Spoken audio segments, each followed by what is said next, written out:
মানুষের সাথে ভালো ব্যবহার করাটা পাপ কিনা আমি জানি না, কিন্তু আমি ব্যক্তিগত অভিজ্ঞতায় দেখেছি প্রতিটি মানুষ প্রতিটি ঘটনা আমাকে উঠতে বসতে স্মরণ করিয়ে দেয়।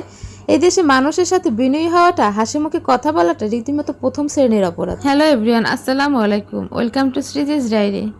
আমার মতো তেহারি বিরিয়ানির আবার কে কে আছেন বলুন তো? আমি জানি হাতে গোনা কয়েকজন বাদে বিরিয়ানি বা তেহারি পছন্দ করে না এমন মানুষ হয়তো বা খুঁজে পাওয়াই যাবে না। তবে আমার কাছে রেস্টুরেন্ট বা বিয়ে বাড়ির তেহারি বিরিয়ানির চাইতে আমার কাছে বাসায় আমার নিজের হাতে তৈরি তেহারিটা খেতে খুবই ভালো লাগে। ব্যক্তিগতভাবে আমি এটা বেশি প্রেফার করি, কারণ এতে আমি তেল মশলা পরিমাণ মতো ইউজ করি। সেজন্য সবাই হয়তো ভাবতে পারেন যে নিজের রান্নার প্রশংসা নিজেই করছি, আসলে এটা রান্নার প্রশংসা না, এটা যার যার স্বাদ বা টেস্ট বার্ডের উপর নির্ভর করে। আপনি কেমন খেতে পছন্দ করবেন সেটা একমাত্র আপনিই জানেন। আমি ব্যক্তিগতভাবে তেহারি রান্নার ক্ষেত্রে মশলা কম দিয়ে তেল কম দিয়ে একটু রান্না করলে পছন্দ করি। এটা আমার কাছে স্বাস্থ্যকর এবং খেতেও ভালো লাগে। তাই আমি কনফিডেন্সের সাথে বললাম যে বিয়ে বাড়ি অথবা কোনো অনুষ্ঠান বাড়ি অথবা রেস্টুরেন্টের চাইতে আমি আমার রান্না করা তেহারি অথবা বিরিয়ানি খেতে বেশি পছন্দ করি। তো এতক্ষণ ধরে নিজের রান্নার প্রশংসা যখন নিজেই এত করলাম, তো সেই রান্নার রেসিপি সবাইকে না দেখালে তো কিছুতেই হচ্ছে না। তো কথা বলতে বলতে সবাই অবশ্যই দেখে নিয়েছেন এবং আন্দাজ করেছেন আমি এখানে কি কি দিয়ে মশলা কষিয়ে গরুর মাংস দিয়ে তেহারি রান্না করছি। আমি এখানে প্রায় 1.5 কেজির মতো গরুর মাংস ইউজ করেছি, আর পেঁয়াজ রসুন আদা বাটা দিয়েছি, সাথে প্রাণের যে বিরিয়ানি মশলা ওটা দিয়েছি। আমার কাছে এর চাইতে সহজভাবে তেহারি রান্না করা আর কিছুতেই হয় না। আমি একটু আলুর পরিমাণ দিয়েছি বেশি, কারণ আলু দিয়ে তেহারি না খেলে আমার একেবারে জমেই না। আমার মতো কে কে আছেন আলু লাভার বলেন তো? জাস্ট 3টা সিটিতে আমার তেহারি রান্না করার যে মাংস প্রেসার কুকারে সেটা অলরেডি ডান হয়ে গেছে।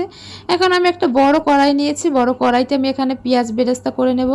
এখানে কিছুটা পেঁয়াজ আমি বেরেস্তা করে বিরিয়ানি উপরে দেওয়ার জন্য রেখেছি, বাকিটা পেঁয়াজ বেরেস্তা আমি পোলাওয়ের সাথে দিয়ে দিচ্ছি। পোলাওয়ের সাথে এটা দিয়ে আমি এখানে পোলাওতে তো পানি আছে, তো এটা আমি সুন্দরভাবে নেড়ে চেড়ে টানিয়ে নিচ্ছি। তো আমি এখানেও কিছুটা তেল ব্যবহার করেছি, মাংস তো অলরেডি তেল বের হবেই যেহেতু এটা গরুর মাংস। আর এদিকে আমি রাইসের সাথেও কিছুটা তেল ব্যবহার করেছি পোলাওটা ভালোভাবে ভাজা ভাজা করার জন্য।